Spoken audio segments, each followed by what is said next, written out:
Thank you. Well, here's a panel I was hoping wouldn't come for another 30 years.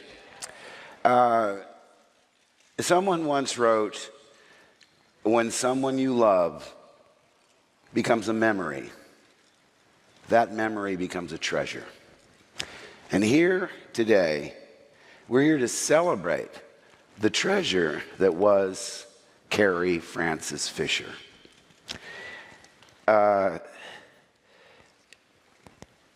You know what? I have to tell you, I have been trying to deal with this. You know, there's the 5 stages of grief. And just when I think I've gotten to acceptance, I bounce back to anger. Because I'm mad. She should be here. She made every celebration so much more fun. She deserved to be here. Wait till you see her in Last Jedi. You're going to love her. But I'm still not thinking of her in past tense.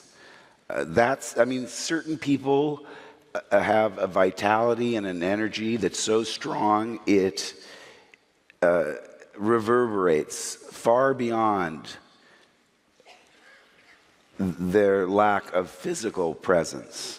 And I have to tell you, Carrie would want us to be happy.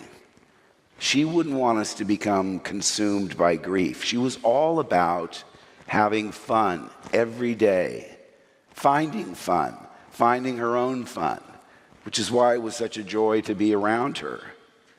Well, most of the time.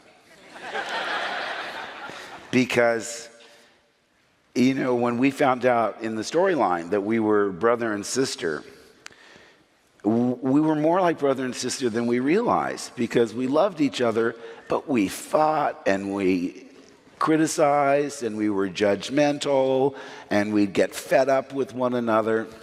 By the time they told us that we were going to be brother and sister, you see, they took us aside and they said, I said, this is going to be something, because last time they pulled me aside, they told me he was Dad Vader.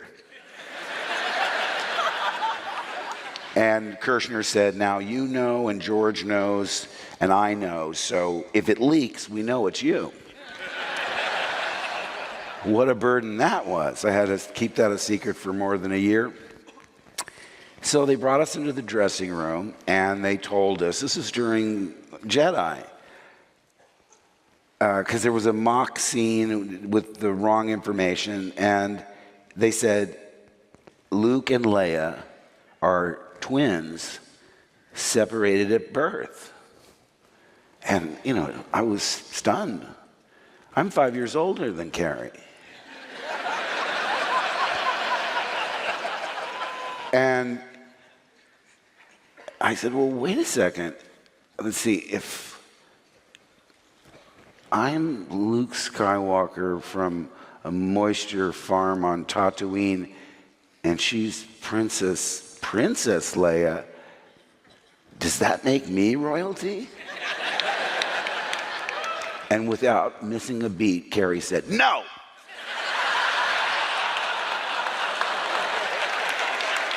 I said, okay, I'm just asking.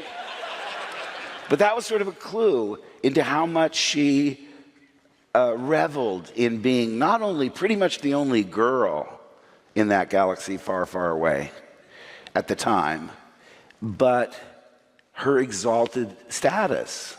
The moments I remember is when I had her to myself, you see, like that Saturday where Terry O'Neill took all those pictures, the one where I'm holding the lightsaber and holding her and she's being the damsel in distress. It was all day long. I think we had like an 8 a.m. call and we'd shot until 6 p.m. and she was all mine. I didn't want to share her with Harrison.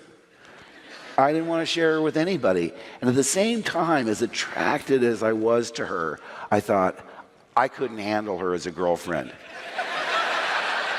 She's too much. I mean, she's what you call like a high maintenance relationship. And I did part of me did fall in love with her. I think every guy that she met, I've heard Dan Aykroyd tell stories, I've heard Paul Simon tell stories. You know, she had you under her spell. And sometimes, you know, we sort of wanted to go in that direction. I mean, on the pretext of talking about kissing techniques. Well, I'm a pretty good kisser, you know. Oh, I think I'm a better kisser. Cut to us making out on the couch like a couple of horny teenagers. And I'll tell you what really cooled it was the fact that at some point we both started laughing. Believe me, that's a real, it kills your passion.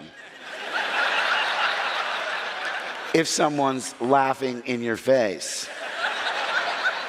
But I thought, we dodged a bullet there because we had the fun without any of the responsibility.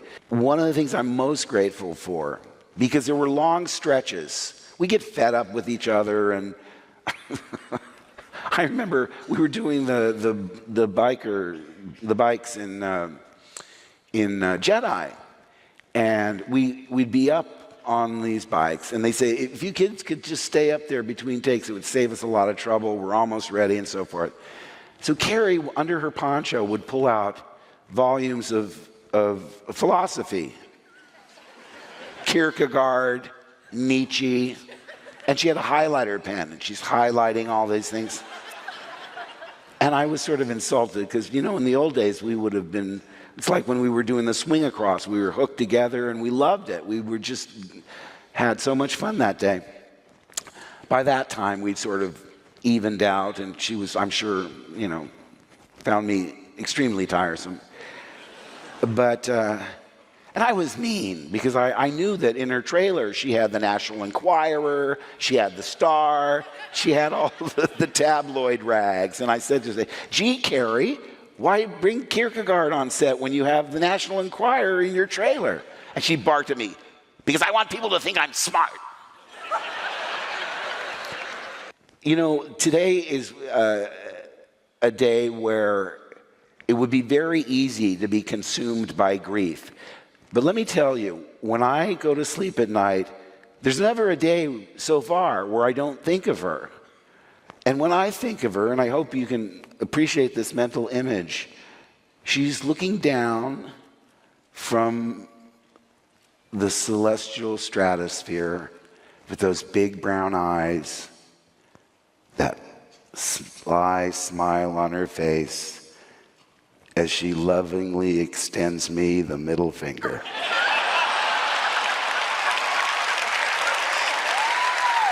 And that's how I want you to think of her. That was Carrie. She'd be having a great old time. I remember talking about one of my favorite scenes in Tom Sawyer. I think it's chapter 16, 17, where they think Tom and Huck are dead. And they sneak up into the balcony and watch their own funeral.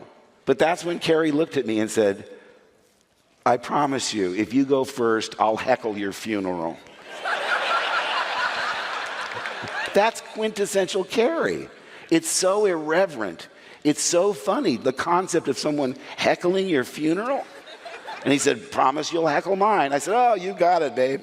The first day she worked was the day we were running down the Death Star after releasing her from her cell. Filmmaking can be tedious. You know, you have to take after take and then different angles and whatnot.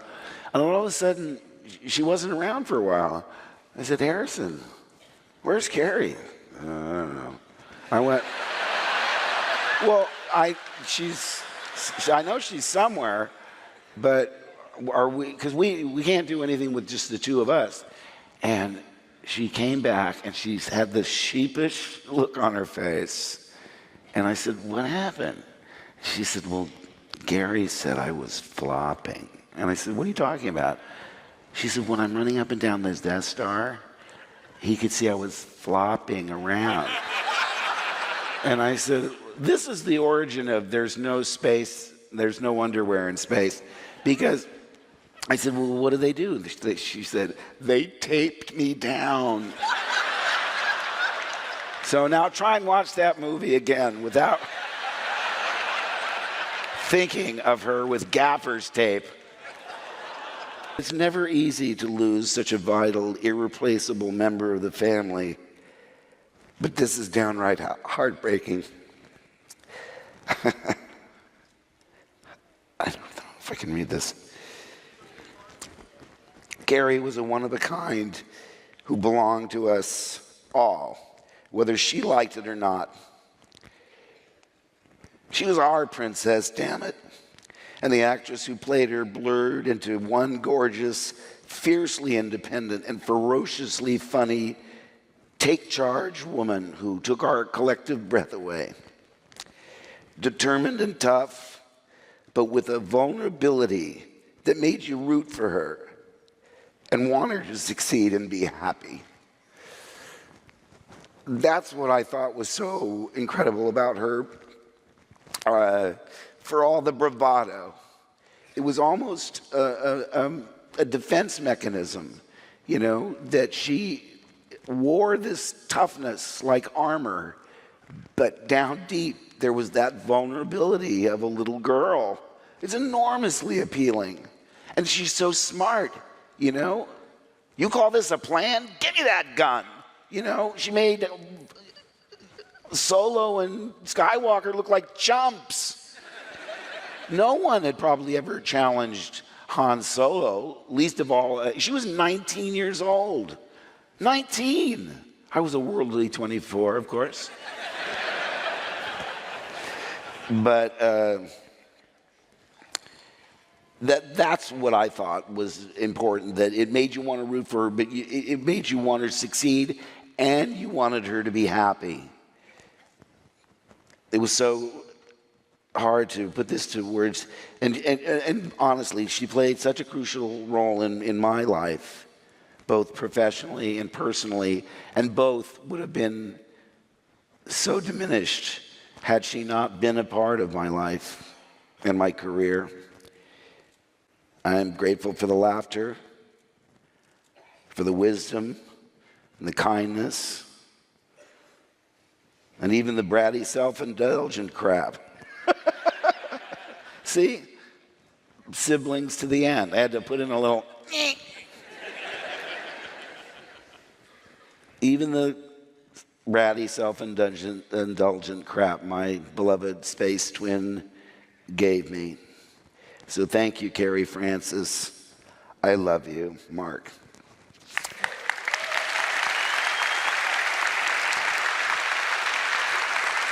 Now, I think there are other people that we should get to who have some remarkable memories.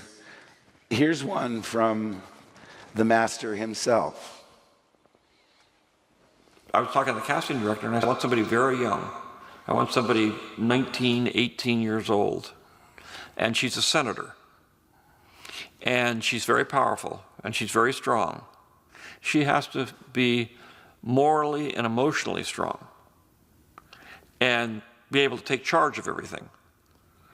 And so that was a huge challenge for all of us, to find somebody like Carrie, who, there's nobody like Carrie. Very few women could carry off the particular kind of strength that she had. I did not want to put boys' clothes on a woman. I wanted a woman who's a woman, who was very strong and wise and a leader, and at the same time, young. You know, because the big issue is, well, how can a 19-year-old be a senator? But I believe that 19-year-olds are smarter than most people. And Carrie proved that. We have another memory that I think you'll enjoy. So the last time I saw Carrie was actually in November. I went over to her house because I needed to show her the last shot of Rogue One, which we had done as a computer-generated shot, and she hadn't seen it finished yet. So I got to the house, and typically she would always want to go to the back room where she had it decorated with all sorts of wild stuff and neon signs and whatnot. So she was talking a mile a minute. We got back to the back room. I opened up my laptop computer and set it down, and she said, so what are we going to see? And I said, well, you're going to see the finished shot of yourself at 20 years old. And she said, oh, okay. So I rolled this shot, and she looked at it, And she didn't say anything right away. She just kind of leaned back, sort of stunned. And then she goes, and I'm sorry I can't say this completely, because if you know Carrie, she dropped the F-bomb several times. So she said, "Oh my effing God." And I said, "Yeah, it's pretty amazing, isn't it?" And she said, "Yeah, I can't believe it." And then, typical with Carrie, she jumped up, changing the conversation, because usually when you get to know Carrie, she was always bouncing from one conversation to the next. It was very tough to keep up. So she reaches over and she grabs Princess Diarist, which is the book she had just finished writing and she was promoting. And she said, she looks over at me and she goes, "I think Harrison's really mad at me." And I said, and I paused just a little bit too long. And I think she actually didn't want to know what I thought. But she carried on and she said, "I'm going to autograph this for you." And I said, "Okay." So she grabbed her copy of the book and she autographed it. And when I got out to the car and I was getting ready to head home, I opened the book and she had written in it, "You are my only boss. Thank you for not firing me." And I burst out laughing, which that was Carrie. She was always funny. Carrie will always be with us, probably stronger than ever before, because you never miss something like you do when you don't have it anymore. Well, listen, I want to thank you, because this is part of the process that I need to move on. I've tried very hard, but we lost Kenny Baker and Carrie in such a close period of time. But she loved you, and I certainly love you, and I need your support, and we all need each other's support to make sure that we honor her legacy in a way that she earned, in a way that she deserves. And I'm thinking of one last quote for you, and that is, "As long as we live, so too she shall live, because she has become a part of us all." And we'll never stop missing her. Thank you so much. Thank you, Carrie. Thank you. Carrie thanks you, and I thank you.